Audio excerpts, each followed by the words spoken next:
ஆன்மீக சொந்தங்கள் அனைவருக்கும் வணக்கம்ங்க. நம்ம இன்னைக்கு இந்த வீடியோ பதிவுகளில் என்ன பார்க்க போகிறோம் அப்படின்னு பார்த்தீங்கன்னா, ராசி சக்கரத்தில் 2வது ராசியாக இருக்கக்கூடிய ரிஷப ராசி நேயர்களுக்கு வரும் நாட்கள் எப்படிப்பட்ட நாட்களாக அமைய போகுது அப்படிங்கிறத பற்றியும், வருகின்ற புத்தாண்டு அவங்களுடைய வாழ்க்கையில் எந்தவித மாற்றத்தை எல்லாம் ஏற்படுத்த போகுது, அவங்களுடைய கல்வி, வியாபாரம், தொழில் மற்றும் வாழ்க்கையில் என்னென்ன மாற்றங்கள்லாம் ஏற்பட போகுது அப்படிங்கிறத பற்றி உங்ககிட்ட நான் தெளிவாக சொல்ல போகிறேன். என்னோடய வீடியோவை ஸ்கிப் பண்ணாமல் முழுசாக பாருங்கள்.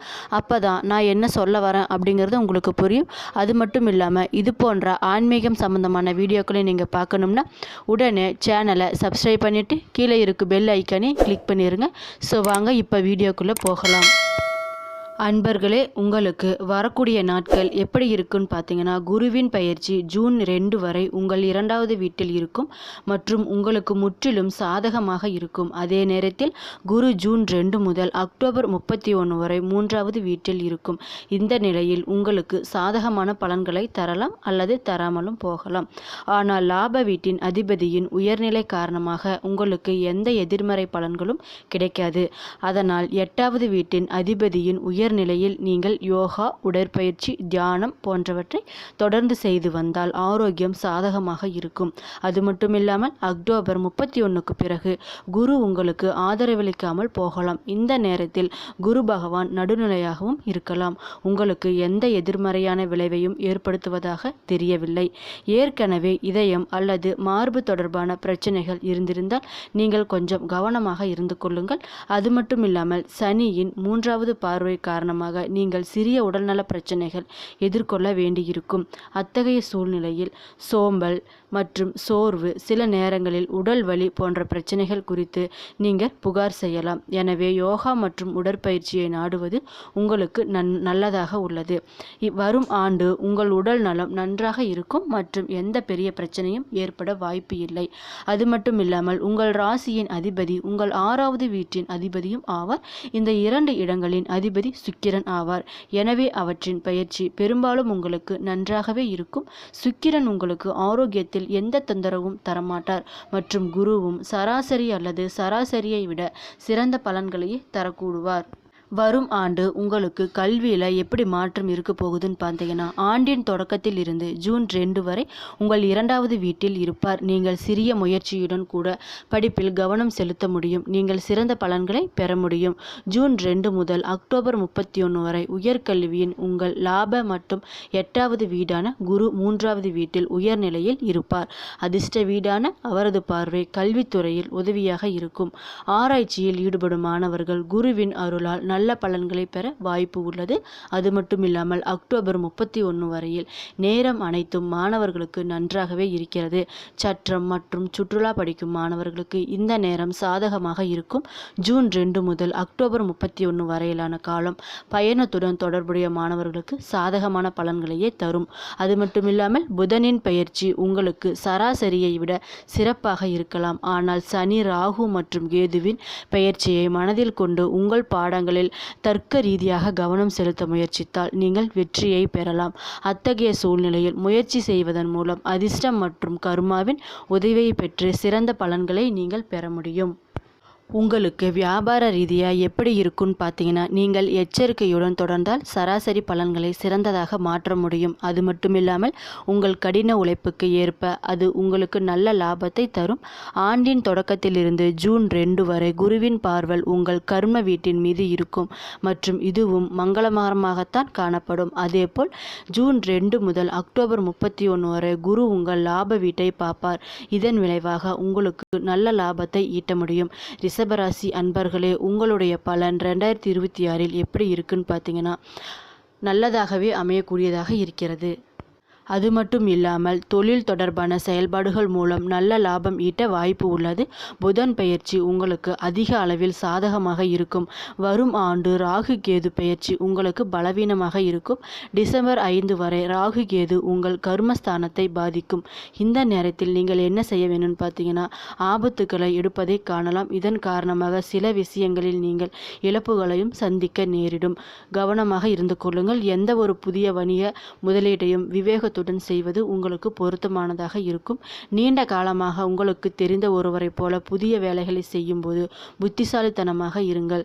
வரும் ஆண்டு குருவின் செல்வாக்கு உங்கள் லாபம் அல்லது கர்ம பாவத்தில் ஏதோ ஒரு வகையில் இருக்கும். அனுபவம் வாய்ந்த பெரியவர்கள் மற்றும் அறிவு உள்ளவர்களின் வழிகாட்டுதலின் கீழ் பணியாற்றுவதன் மூலம் நீங்கள் எந்த இழப்பையும் சந்திக்க மாட்டீர்கள் என்பது உறுதியாக சொல்ல முடியும். நீங்கள் எச்சரிக்கையாக இருப்பதன் மூலம் வணிகத்தை புதிய உயரத்திற்கு கொண்டு செல்ல முடியும். அது மட்டும் இல்லாமல் உங்களுடைய தொழில் வாய்ப்பு எப்படி இருக்கும்னு பார்த்தீங்கன்னா, லாப வீட்டின் அதிபதி ஆண்டின் தொடக்கத்தில் இருந்து ஜூன் 2 வரை உங்கள் 2வது வீட்டில் தங்கி உங்கள் 6வது வீட்டை பார்க்கிறார். ஜூன் முதல் அக்டோபர் 31 வரை குருவுக்கு வேலை வீடான நேரடி தொடர்புக்கு இருக்காது. வேலைத்துறையில் எந்த பிரச்சனையும் வர அவர் அனுமதிக்க மாட்டார். இருப்பினும் அக்டோபர் 31க்கு பிறகு குருவின் நிலை கொஞ்சம் கொஞ்சமாக பலவீனமாக இருக்கும். டிசம்பர் 5 வரை 10வது வீட்டில் ராகுவின் செல்வாக்கு இருப்பதால் நீங்கள் பணியிடத்தில் நடந்து வரும் விஷயங்களை தவிர்த்து உங்கள் சொந்த விஷயங்களை பற்றி கவலைப்பட வேண்டியிருக்கும். இந்த நேரத்தில் மற்றவர்கள் சொல்வதை புறக்கணித்து உங்களுக்கு கொடுக்கப்படும் வேலையில் கவனம் செலுத்த வேண்டியிருக்கும். இந்த காலகட்டத்தில் சில நேரங்களில் உங்கள் மேலதிகாரிகளுடன் கருத்து வேறுபாடு இருக்கலாம். கவனமாக சிந்தித்து செயல்படுங்கள். வரும் காலகட்டத்தில் உங்களுடைய நிதி வாழ்க்கை எப்படி இருக்கும்னு பார்த்தீங்கன்னா, நல்லதாகவே தான் கருதப்படுகிறது. ஆண்டின் தொடக்கத்தில் இருந்து ஜூன் 2 வரை உங்கள் லாப வீட்டின் அதிபதியான குரு செவ்வாய் வீட்டில் இருப்பார். அதே நேரத்தில் ஜூன் 2 முதல் அக்டோபர் 31 வரை லாப வீட்டின் அதிபதி உயர்ந்த நிலையில் இருப்பார் மற்றும் லாப வீட்டை பார்ப்பார். இந்த காலகட்டத்தில் நீங்கள் சேமிக்க கொஞ்சம் கடினமாக உழைக்க வேண்டியிருக்கும். அது மட்டும் இல்லாமல் அக்டோபர் 31க்கு பிறகு குரு உங்களுக்கு லாபத்தில் பெரிய அளவில் உதவ முடியாது. ஆனால் சனி பகவானின் ஆசீர்வாதம் இந்த விஷயத்தில் உங்கள் மீது இருக்கும். இந்த நேரத்தில் பெரும்பாலான கிரகங்கள் உங்களுக்கு நல்ல லாபத்தை பெற முடியும். ஆண்டின் முதல் பாதியில் நீங்கள் கணிசமான தொகையை சேமிக்கவும் முடியும். 2026 ரிஷபராசிக்காரர்களுக்கு நிதி வாழ்க்கைக்கு மிகவும் நன்றாகவே இருக்கும் மற்றும் சிறிது முயற்சி செய்தால் நீங்கள் நன்றாக சேமிக்க முடியும். உங்களுடைய காதல் வாழ்க்கை எப்படி இருக்கும்னு பார்த்தீங்கன்னா, உங்கள் காதல் வாழ்க்கையில் எந்த பெரிய பிரச்சனைகளும் வர விடமாட்டார்கள். ஆனால் 5வது வீட்டின் மீது சனியின் பார்வை காதல் உறவுகளை இலகுவாக எடுத்துக்கொள்வது சரியல்ல என்பதையும் குறிக்கிறது.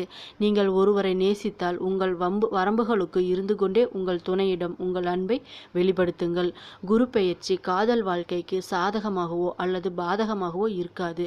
அது மட்டுமில்லாமல் சனி பகவான் வரும் காலகட்டத்தில் காதல் வாழ்க்கையில் சராசரி பலன்களை தர முடியும். ஏமாற்றுபவர்கள் அல்லது காதலிப்பது போல் நடிப்பவர்கள் உறவில் சிக்கல்கள் சந்திக்க நேரிடும். சனி பகவான் பொதுவாக ஒரு நீதியாக கிரகமாகும். உண்மையான காதலில் இருப்பவர்கள் ஏமாற்றமடைய மாட்டார்கள். சுக்கிரனின் பெயர்ச்சியும் உங்களுக்கு சாதகமாகவே இருக்கும். வரும் ஆண்டு காதல் வாழ்க்கைக்கு கலவையான ஒன்றாக இருக்கும். அது மட்டும் இல்லாமல் உங்களுடைய திருமணம் மற்றும் திருமண வாழ்க்கை எப்படி இருக்கும்னு பார்த்தீங்கன்னா, 2026ஆம் ஆண்டு ரிஷபராசியின் திருமணத்திற்கு தகுதியான ஜாதகக்காரர்களுக்கு திருமணம் செய்து கொள்ள உதவும். ஆண்டின் தொடக்கத்தில் இருந்து ஜூன் 2 வரை குரு உங்கள் 2வது வீட்டில் இருப்பார். அத்தகைய சூழ்நிலையில் உங்கள் குடும்ப உறுப்பினர்களின் எண்ணிக்கை அதிகரிக்கக்கூடும். ஒரு புதிய உறுப்பினர் உங்கள் வீட்டிற்கு வருவார் அல்லது நீங்கள் ஒரு புதிய குடும்பத்தை பெறுவீர்கள். நீங்கள் ஒரு பெண்ணாக இருந்தால் உங்களுக்கு ஒரு புதிய குடும்பம் கிடைக்கும். அது மட்டுமில்லாமல் இந்த நேரத்தில் குரு பகவான் உங்கள் 7th வீட்டை பார்க்கிறார். அத்தகைய சூழ்நிலையில் திருமணம் செய்து கொள்வது உதவியாக இருக்கும். ஆனால் அக்டோபர் 31க்கு பிறகு அந்த சூழ்நிலை உங்களுக்கு மிகவும் சாதகமாக இருக்கும். வரும் காலகட்டத்தில் ரிஷபராசி நேயர்களுக்கு திருமண வாழ்க்கையில் சராசரியை விட சிறந்த பலன்களை கொண்டு வரக்கூடியதாக உள்ளது. உங்கள் குடும்பம் மற்றும் இல்லற வாழ்க்கை எப்படி இருக்கும்னு பார்த்தீங்கன்னா, ஜூன் 2 வரை குரு 2வது வீட்டில் பெயர்ச்சிப்பது குடும்ப உறுப்பினர்களுக்கிடையே நல்லிணக்கத்தை இருக்கும் மற்றும் குடும்பத்தில் சில நல்ல நிகழ்வுகள் நடைபெறக்கூடும் என்பதையும் குறிக்கிறது. ஜூன் 2 முதல் அக்டோபர் 31 வரை குரு உங்களுக்கு சாதகமான அல்லது பாதகமான பலன்களை தராது. குடும்ப உறுப்பினர்கள் தங்கள் வேலையில் மும்முரமாக இருப்பதை காணலாம். வரும் ஆண்டு குடும்ப வாழ்க்கையில் நல்ல பலன்களை தரும். அது மட்டுமில்லாமல் வீட்டு வாழ்க்கைக்கும் மிகவும் மங்களகரமானதாக உள்ளது. அக்டோபர் 31க்கு பிறகு உறவுகளில் சிறிது பதற்றம் ஏற்படலாம். அக்டோபர் 31க்கு பிறகு வீட்டுப் பொருட்களை வாங்குவதற்கு நீங்கள் ஒப்பீடளவில் அதிக சிக்கல்களை சந்திக்க வேண்டி இருக்கும். உங்களுக்கான பரிகாரங்கள் என்னன்னு பார்த்தீங்கன்னா, வரும் நாட்களில் உடலின் மேல் பகுதியில் வெள்ளி அணியுங்கள். வியாழக்கிழமைகளில் கோவிலில் மஞ்சள் பழங்களை தானம் செய்யுங்கள். அது மட்டும் இல்லாமல் முடிந்தால் பார்வையற்றவர்களுக்கு உணவளியுங்கள். என்ன நண்பர்களே, இந்த வீடியோ பதிவுகளில் நான் உங்களுக்கு பயனுள்ள தகவலை தான் சொல்லியிருப்பேன். வரும் நாட்கள் ரிஷபராசி நேயர்களுக்கு எப்படிப்பட்ட நாட்களாக அமையப் போகிறது, வரும் வருடம் எப்படிப்பட்ட வருடமாக அமையப் போகிறது என்பதை பற்றியும் உங்களுக்கு நான் தெளிவாக சொல்லியிருக்கேன். என்னோட வீடியோ பிடிச்சிருந்தால் லைக் பண்ணுங்கள், ஷேர் பண்ணுங்கள், மறக்காமல் சப்ஸ்கிரைப் பண்ணிட்டு பாருங்கள். நன்றி.